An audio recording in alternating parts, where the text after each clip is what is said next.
Okay, thank you, Nick, for introducing all of our speakers. And it's absolutely fantastic to have a full panel of guests from the British Virgin Islands. As our audience knows, one of the most popular jurisdictions for Chinese investors over the past several decades. So it's really a pleasure to have such a wealth of expertise on various topics, um, all from legal and corporate services in BVI.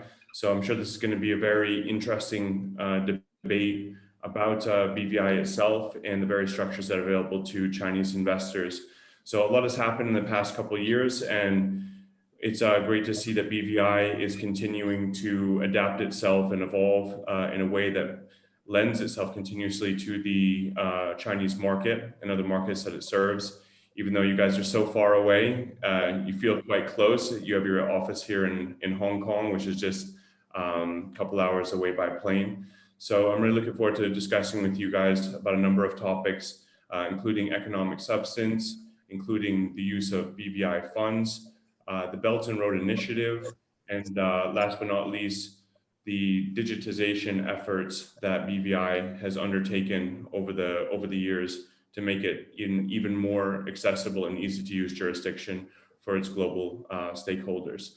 So the first question I want to address with everyone is, I want to know how economic substance rules in the BVI and the Caribbean region as a whole have impacted the competitive landscape for BVI, both its companies and also its fund structures. So I think when we were preparing for this panel, Gareth, you said that you could kind of give us an overview of how this has impacted the use of BVI companies. Yeah, thank you, Matthew, and good day, everyone from the BVI. The last couple of years, there's been a significant ask by BVI law firms, companies, accountants, and other advisors to really demystify the economic substance regime.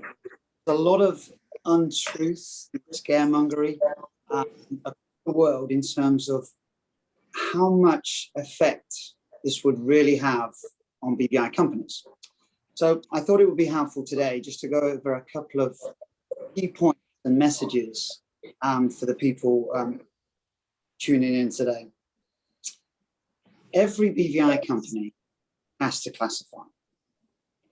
Every BVI company also has to pass board resolutions and file every year via their registered agent with the BVI competent authority, which is the BVI International Tax Authority. That's essential. However, a large number of BVI companies, and we're talking probably close to 97% of BVI companies, maybe more, are going to be largely unaffected by the economic substance regime. And that's a really, really important point, is we're talking probably less than 3% of companies are actually going to require real substance in the BVI. And that message we cannot say loud enough to our clients and intermediaries out there. 29 and 2020, there's been a massive exercise to put companies in the right buckets there, to get them classified and to do their first report. Now, we know in 2021, classification exercise is still happening, but for existing companies that went into that regime, it is important to know that that deadline has passed. Really, people need to move into that and get the legal advice in order to get themselves compliant. We know the tax authority here in the BVI are going to take a pragmatic approach. However, clients, their advisors, and most importantly, the directors of BVI really need to make sure that they are compliant, they're filing rights, etc. And if in doubt, I cannot recommend enough, get the advice that you need, good advice, because there are a number of thorny issues out there with economic substance that are going to affect a few percent, such as finance and leasing, what is tax residency, etc. So get the advice is my recommendation. Okay, fantastic. And I think, Ali, also you wanted to comment on that as someone who spent significant time working in corporate services in the BVI. So you've seen firsthand what's happening in terms of economic substance. Can you give the audience your opinion about what they need to know about economic substance for BVI companies? Sure, Matthew. Very, very happy to comment. I would start with echoing much of what Gareth said. The truth is that people were very, very worried about the economic substance regime when people started talking about it. But it is my experience that 95% of my clients have found it incredibly easy to comply with economic substance. And that's because of the nature that the BVI plays in cross-border transactions and the way that British Virgin Islands companies are used in capital holding structures. Many, many companies will find when they undertake their classification exercise that they are a pure equity holding entity. That means that their economic substance compliance requirements are at the lower end of the scale, requiring them simply to maintain a BVI registered agent, which is required by law anyway, and to make their annual filing. Now, I would just add that that is not to say that the regime does not have teeth, but if one looks to the mischief that the economic substance regime was designed to address, one finds that many companies are falling outside of their regime because they are operating entities in another jurisdiction where they are tax registered. So the regime is designed, the regime is designed to catch the kind of companies, frankly, that we wouldn't be advising anyway in our firms and our institutions on the call. The final point I'll make about economic substance, and I think it's a very important one, is that it hasn't impacted how competitive the BVI remains as an offshore jurisdiction. And that's because if you need an offshore vehicle, and we're all going to speak later to the advantages of our jurisdiction, if you do need an offshore vehicle, then all of the jurisdictions any of the jurisdictions that you would seek to go to are going to have very, very similar economic substance regimes. The BVI hasn't lost out because Cayman, for example, has a similar regime. I'm not going to name names, but there are other offshore jurisdictions that remain that are not impacted by this, but they're not the premium jurisdictions that investors should be looking at anyway. Yeah, thank you for that, Ali.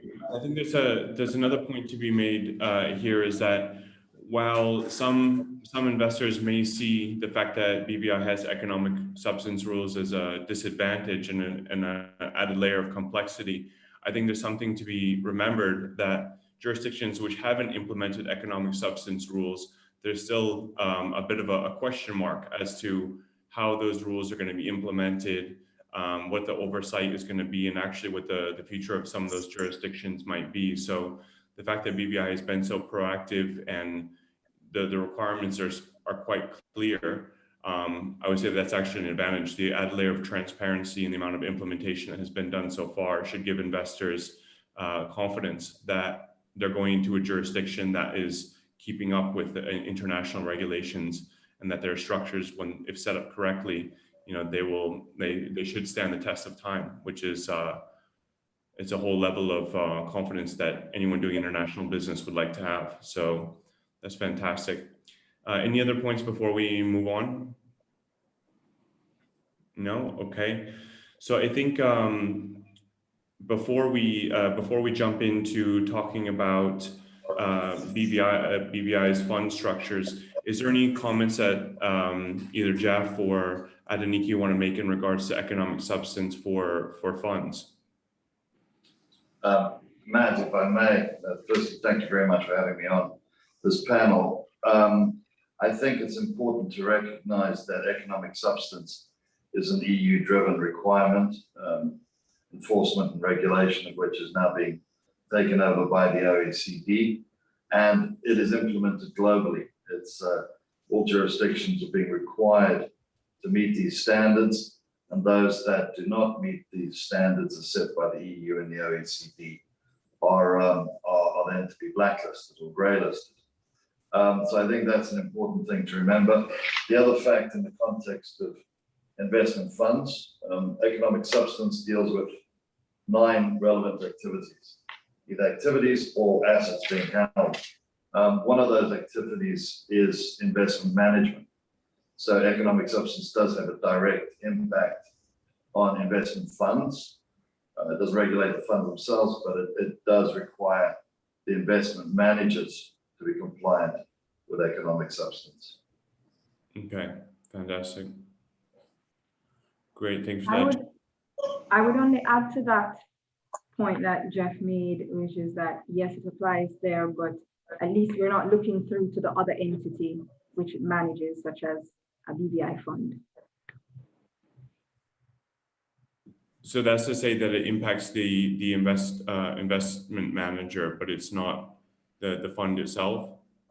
Right, if you look at the entities as separate entities, the Yes. fund company or LP and the manager, the fund company would not fall within those 9 categories.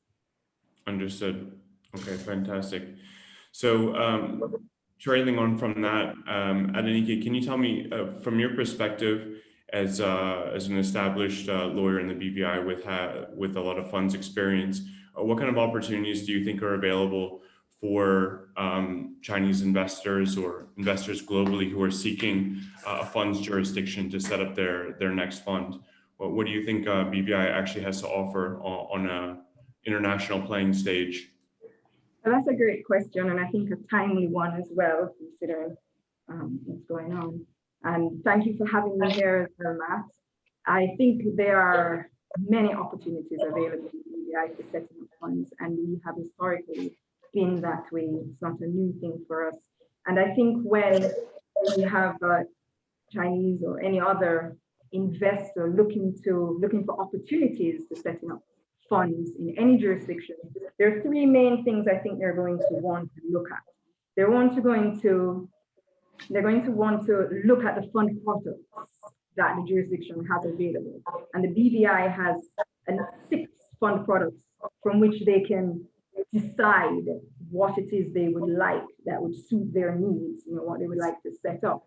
So they'll be looking at the fund products available.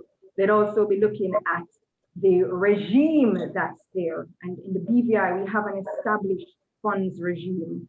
And the third thing that I believe they would be looking at is a track record. And the BVI has a proven track record with respect to funds and the products that we offer.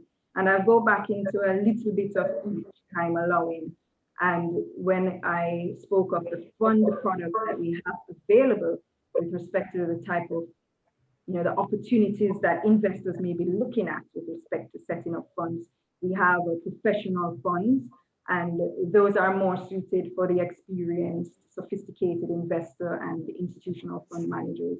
We also have private funds for family or group of friends or people who are connected in some way and have a mutual interest to pool their funds together and make money. That's what funds do. And then we also have public funds, which are more for retail products. There's a higher degree of regulation for those type of funds, but no restriction on numbers and the categories of investment. So, quid pro quo, if you think of it like that. Then we have, which are becoming more increasingly popular, the incubator funds. For a while now, it's not a new thing. And those are geared to assisting startup funds, those newer investors on the block or startup managers who are looking to raise financing, and they're looking to establish or develop a track record prior to moving on to bigger, more established or private or professional funds. With these funds in the BVI, we have a light touch regulation. There are some restrictions on the numbers and the net asset value, and it's also, there are some restrictions with respect to operating for 2 years without an administrator, custodian, and certain other functionaries, sorry. And after 2 years, that incubator fund should have garnered some history and substantial, track record to move on to another type of fund, such as an approved fund or the private or professional one, which I mentioned earlier. And the approved fund, which is another product, and that has also been one of the more popular ones. And those have been increasing over the couple of years. People are really taking advantage of setting up the approved funds internationally, coming here to set them up, and we're very delighted to promote that fund as well. It also has a light touch regulation and also has some restrictions, but it's more geared for the investor or manager who wants these kind of a more long-term fund, as opposed to the incubator, which is more startup, and you have that restriction for the two years.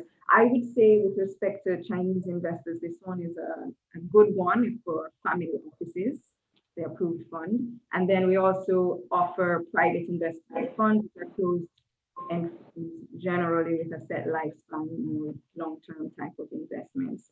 So with respect to opportunities, investors, managers would look to the BVI and explore those products, those 6 types of funds that we offer here, and see which one suits them best.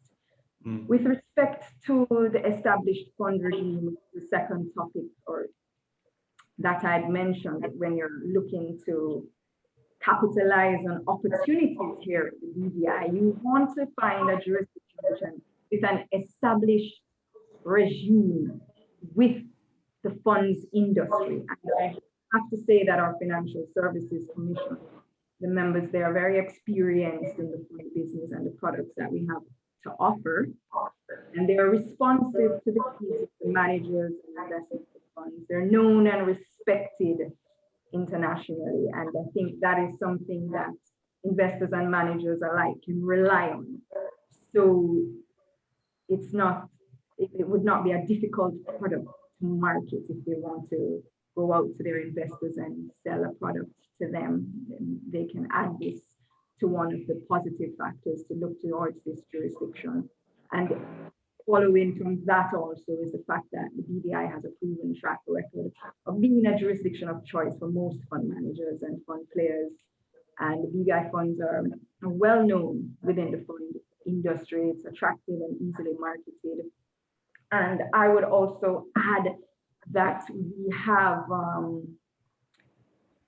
or corporate structures that are used, BVI business company, those are well known. It's not difficult to navigate those entities within a fund enterprise. And we also offer the limited partnerships tool, which can be used to set up fall right into a fund type of structure. So yeah, I think that right now, if you're looking to set up funds and you're looking for opportunities, I would say look no further than the BVI. For those reasons, the proven track record, the established funds regime that we have, and the list of fund products that we have to offer to various kinds of investors and fund managers. Thanks, Aniki. One thing I want to ask you about that, when you're talking about the established fund regime, can you hear me? For spell, you went very quiet. Okay, can you hear me now? Yes. When you say established fund regime, are you referring to the fact that globally BVI fund structures are well known? So when it comes to onboarding investors, or when it comes to dealing with compliance issues around the funds, or what does the regime itself offer to the investors who might be considering BVI versus another jurisdiction? What is it about the regime that you just mentioned that should make it a notch above maybe other funds jurisdictions which they're considering? Right. I was focusing mainly on our regulatory body here, the Financial Services Commission, and that department. The persons there, they're very much experienced. So as a practitioner in dealing with them to get a certificate of recognition or any license for any applicants there, it's easy to deal with. They have a history of dealing with funds in the jurisdiction, so it makes it more attractive and more appealing when we're dealing with our clients and managers or investors. We are confident, we know what's going to happen with a particular application. There are no surprises. And so, yes, and that makes a difference, especially with respect to timing and whatever transactions we're doing. So that is one of the pluses, I would say. Okay. Yeah, you want surprises on birthdays and Christmas, not when you're trying to sell. Yes, not when you're dealing with timely issues. Okay, makes sense. That's great. Thank you. Thanks for that, Addie. And I think Jeff, you were also gonna chime in on this, right? You have quite a bit of fun. Yes. Thanks, Matt. I think just 4 points. Addie has gone through very comprehensively in terms of the infrastructure BVI for funds. And you were asking about advantages that he talked about FSC. I think linked into that is one of the things to emphasize is that the BVI fund legislation doesn't prescribe limitations as to investment policies or minimum cash requirements, liquidity that funds must have, or any maximum leverage and borrowing limits. That it leaves to the ambit of the fund managers. They have that discretion and flexibility, which is one, I think, very important point. Second point is I mentioned about investment managers potentially being caught by economic substance. There is a vehicle in BVI, an approved manager, which actually can be used to fall outside that parameter. Importantly as well, we launched a limited partnership vehicle a couple of years ago, which is very important for closed-ended funds, and particularly for private equity, and it's a cutting-edge, very modern type of vehicle. So I think that's important to emphasize to the attendees. And lastly is just the fact all these fund products can be used in different classes of assets, and particularly we're seeing more and more of them being used for digital assets going forward. Fantastic. Thanks for that, Jeff. I think those are some pretty crucial points for the audience to hear. Thanks for jumping in on that. Now, we're about halfway through the panel now, so we have a few more points that we want to cover. One of those is the Belton Road Initiative, a very well-known initiative from the Chinese government to open up trade and investment between say economically significant regions for China, partnerships that they want to build, further develop our infrastructure, and there's many facets to this particular policy. So when we're looking at the Belton Road Initiative between China and specific regions of the world, such as Southeast Asia, Middle East, Asia, East Asia, etc., what can BVI offer those government, non-government, private players, investors, to help them facilitate these opportunities that they're seeking in the Belt and Road countries? What can they look to BVI to do for help in their investments? BVI jurisdiction that's thousands of miles away from where maybe the target investment is, or what have you. And Ellie, you had some very interesting insights on this when we were discussing earlier, so I'd love to hear from you on this. Thanks, Matthew. Indeed, I spent 8.5 years living out in Asia, and in fact, I started practicing offshore the very year that the Belt and Road Initiative, or One Belt, One Road, as it was known then, was launched. So it's a very familiar concept. I'd make two main points here. First, I'd speak to the general advantages of the BVI as an investment jurisdiction. So yes, why would you, if you're in Southeast Asia or the Middle East, use a BVI company to invest in your Belt and Road Initiative project? I could speak for probably a full hour on this, so I'll try to keep it short. First of all, we have very, very flexible, and I would also mention evolving corporate laws. The people who are on this panel today have all participated in consultation projects with the legislators here. And we take our real life experience with clients on transactions and feed that back into the next iterations of BVI legislation that you will see. We're a lightly but effectively regulated jurisdiction with an incredibly strong rule of law applied by very experienced and well-respected commercial court judges. It is also very cheap and very quick to incorporate the BVI company and to keep it running. And I think what investors really appreciate is the efficiency with which they can use BVI entities to structure their investments. We're also a neutral and stable microstate that is truly offshore. And in any cross-border transactions, the BVI has been used successfully. It's tried and trusted. Investors know that they can go to the BVI and they know what they're going to get. Finally, we also now have an arbitration act, an arbitration centre and arbitration rules. And I understand that it is generally easier to enforce an arbitration than it is to enforce a court award. Arbitral awards are also confidential as well. So that's a huge, huge advantage to any investor with a Belton Road project who wishes to look to the BVI. That's the first main point about what the BVI can offer. I'd also, I can't speak to this without speaking of what I call the love affair that BVI and China have had, and the partnership that the two countries have had for many, many years now. The point is, the BVI listens to China, and I think that is really, really important. If you go out to the Far East, you'll find that BVI Finance has its own outpost there, BVI House Asia. We listened to Chinese investors when they told us it was important to have Chinese character names for corporate names. And we are a jurisdiction that partners with, listens to, and implements the suggestions of China. So really, we are an ideal Belt and Road Initiative partner. Thank you.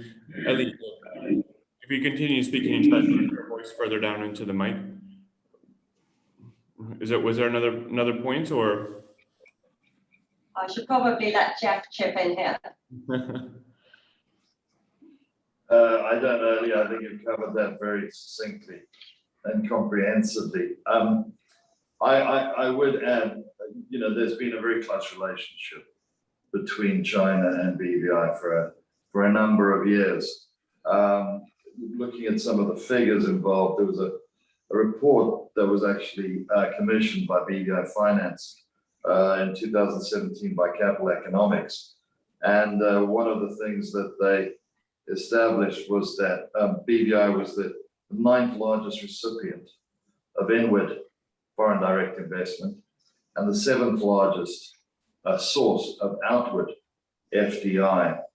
And in that, into China, in terms of that foreign direct investment, there was 479 billion invested in to China and the Asia region, and with a estimated creation of over 870,000 jobs. So it's quite the symbiotic relationship between China and BVI is very well established. China and BVI entered into tax information exchange agreement in 2009, and I think that was really part of the start of the really cementing of the relationship. Thanks for that, Jeff. And was there more that you wanted to add in relation to investing into China using BVI?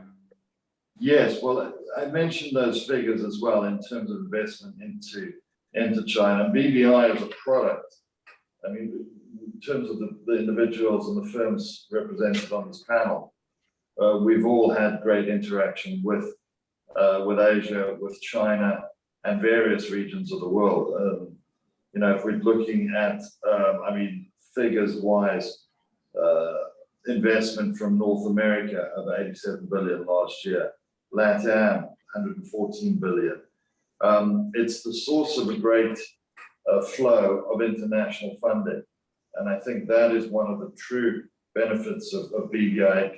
It can be the recipient and the source of these independent forums for various investors and making that platform and the footprint to get into China, historically through a Hong Kong entity and then through a China WFOE. So I think we're going to be seeing more of that. I think also for the other regions in the Belt and Road Initiative, BVI's connections and relationships that it's established in various parts of the world, particularly I think Africa, becoming more and more important as well. So I think there will be symbiosis, not only in terms of direct China BVI, but also China BVI, Africa, LATAM, North America, Europe, etc. Yeah, absolutely. And I'll make one more comment on this. I think another really important factor for any investor to consider when they're using an offshore structure, whether it's a special purpose vehicle or a fund or a holding company or whatever it is looking at the service infrastructure that's available to you. And how many providers are in your, let's just say, your local market that know that jurisdiction. Price is one thing, but there's also your team or your local lawyer here in Shanghai. Can he get a BVI licensed corporate service provider on the phone within a single business day? I'm sure that's very possible. And I don't know if you can say that for a lot of jurisdictions. The inroads that BVI has made over the past several decades, I think, are very high on the list. I mean, BVI is a household name in Asia, and almost all the structures that we see that we work with local intermediaries on, in one way or another, have or will include a BVI structure, whether it's a trading partner or it's an equity holding partner or whatever. And it's just such I think from an investor's perspective, it must be a sense of relief knowing that there's a lot of support that can be found from law firms to corporate service providers, in their local region, obviously tying back to BVI itself, where most of these companies are headquartered in one way or another. So that's a very important thing to look at, whether they're looking in or looking out. So that's my 2 cents on that, sitting in China and seeing BVI's foothold here. So thanks for all those responses so far. I'm sure the audience has learned a lot thus far.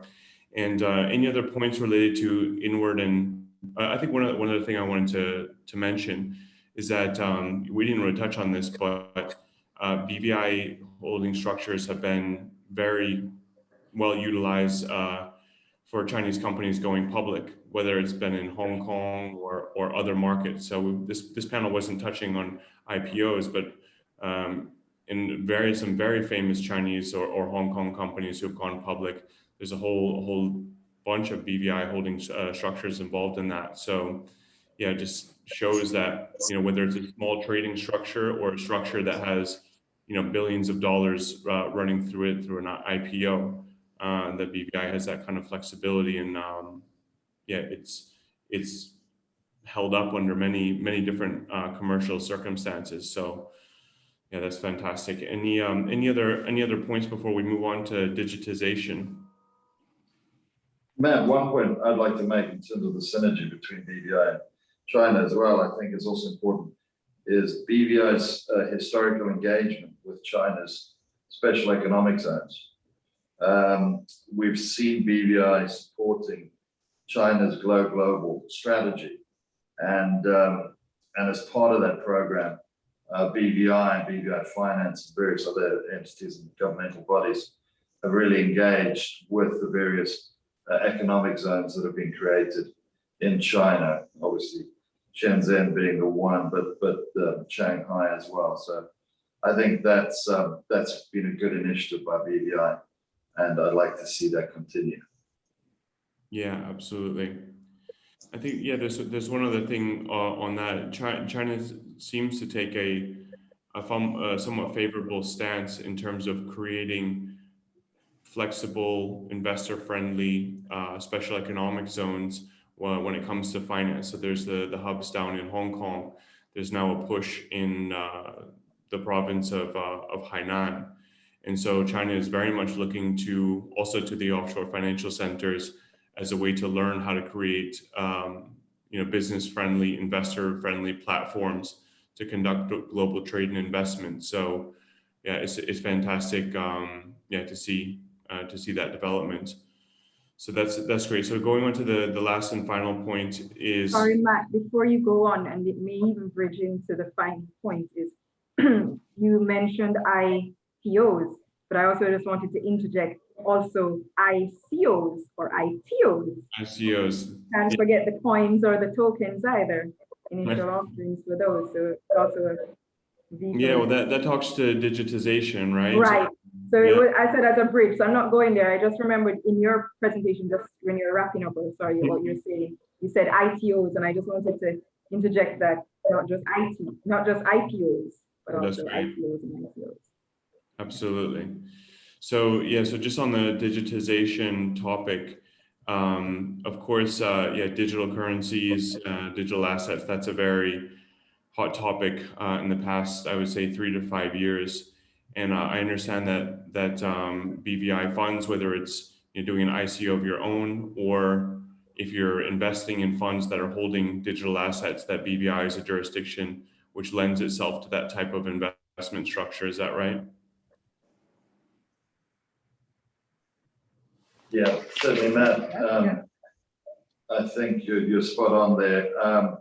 Certainly, one thing we've seen over the last couple of years is the growth of digital assets in BVI. A number of exchanges are formed as BVI companies, and we've seen a number of ITOs taking place. As I mentioned earlier on as well, part of that process is creating funds which enable people to start getting involved in the digital asset world and investing in it without necessarily taking that direct step of buying Bitcoin, Ethereum, or Tether, or one of the other cryptocurrencies. One of the reasons why BVI has become very popular in the digital asset space is that it's created a very a laissez-faire attitude, still with regulatory boundaries, and as recently last year introduced a regulatory sandbox, creating an regulatory environment where new players can come in, work with the regulator together, and develop almost bespoke regulation for that specific digital asset type or whichever service they're providing. That's now taking a step further. The FSC is looking at virtual asset custody arrangements, and that's something we're all going to be welcoming, because again, they're doing it in a light touch way, working together with the digital asset entrepreneurs in order to create an environment which really suits this very unique asset class. Fantastic. Thanks, Jeff. And if both Ellie, you brought this up in regards to how the courts are handling COVID and making things accessible digitally, and Jeff, you also wanted to remind people about the Virgin Electronic Filing System. Any other digital initiatives that investors or stakeholders of BVI companies should be aware of? That would be a great thing to mention. Thanks, Matthew. You said something earlier on which I really liked, and I wrote it down. You said the BVI has held up commercially. Now, I was in Hong Kong in 2017 when a Category 5 hurricane swept through the BVI and pretty much devastated the entire territory. Sitting in Hong Kong as a BVI lawyer, within a couple of days, the BVI registry was back up and running. I think we had our first post-hurricane incorporation at just 4 days out. And thanks to Hurricane Irma, we had a pop-up commercial court in St. Lucia. And it's just such a good example of how the BVI learns from catastrophes and utilizes them to become more resilient going forward. that thanks to Hurricane Irma, frankly, we were leaps and bounds ahead of many other jurisdictions when it came to virtual court sittings and virtual and electronic court filings. And so when the pandemic hit and everyone suddenly had to go home to their houses for a 28-day lockdown in the British Virgin Islands, the move to virtual hearings of the commercial court was absolutely seamless. Fantastic. Great. We have about 3 minutes left. Any other comments that you guys want to leave us and the rest of the audience with? Yes, just on following on Ellie, just to say that even post Irma, we still we had so many things in place that with the current pandemic, it was almost seamless for us again to continue functioning and providing our services internationally, because we had gone electronic for certain things, and certain government departments continued to have that, the courts in particular. Some of them are still sitting, the Court of Appeal. The judges don't have to fly around, they use Zoom, and the hearings and matters are still being heard and dealt with. So we're very proud and happy for that flexibility and ability to function regardless of what's going on, and to keep positive. And I think that's very important in everything that we do. Great. Thanks, Abby. Matthew, I could share one point before the end. We've run out of time soon. Gareth, we haven't heard from you for a little while. What do you have for us? Okay, I've got to earn my keep, right? What I would say is, to echo what you said about the strong bond there between BVI and Asia. You mentioned before BVI House Asia has an office there in Hong Kong. We should also remember that we have the BVI satellite office there in Hong Kong, where original certificates can be collected, etc. And I think it's important to remember, and sometimes overlooked, is how the offshore law firms and trust companies, particularly those with a strong BVI presence, have all set up dedicated teams and offices in Asia. And those offices in Asia don't just have language capability and time zone, but they have real know-how. And that know-how is often brought about by, there's a lot of BVI talent that's moved to Asia to bring all the experience there of local practicalities in BVI. But equally, we've had talent migrate from Asia to BVI, Ellie being one of them and Jeff being another. So there really is that close relationship there with Asia that BVI has, and look forward to that continuing. Thanks a lot, Gareth. Any final words from you, Jeff, before we wrap up? No, I think my panel colleagues have said everything very succinctly and comprehensively. I have nothing else to add. Thank you. Okay. Ellie, any final thoughts? Just to thank my fellow panelists. It was a pleasure speaking with you today. Likewise. Bye. Echo that. Well, as you mentioned, investors, one last point to sell or BVI is that we do have a robust system of registration of securities. So that would help to give creditors some security in terms of them lending or offering facilities to BVI entities or funds. Interesting. Yeah. Okay, fantastic. So any questions that we weren't able to cover during this panel? We're going to capture them from the audience and circulate them back to BVI Finance. So I'm sure there's a lot that the investors here have learned, or the intermediaries have learned, and there will likely be more specific, difficult questions coming out of it. So stay tuned for that. It's been absolute pleasure to hang out with you guys again. Hopefully the next one will be at the live China Offshore Summit. This is actually our 11th year. So this is the first virtual conference, and hopefully the last one we have to do fully virtual.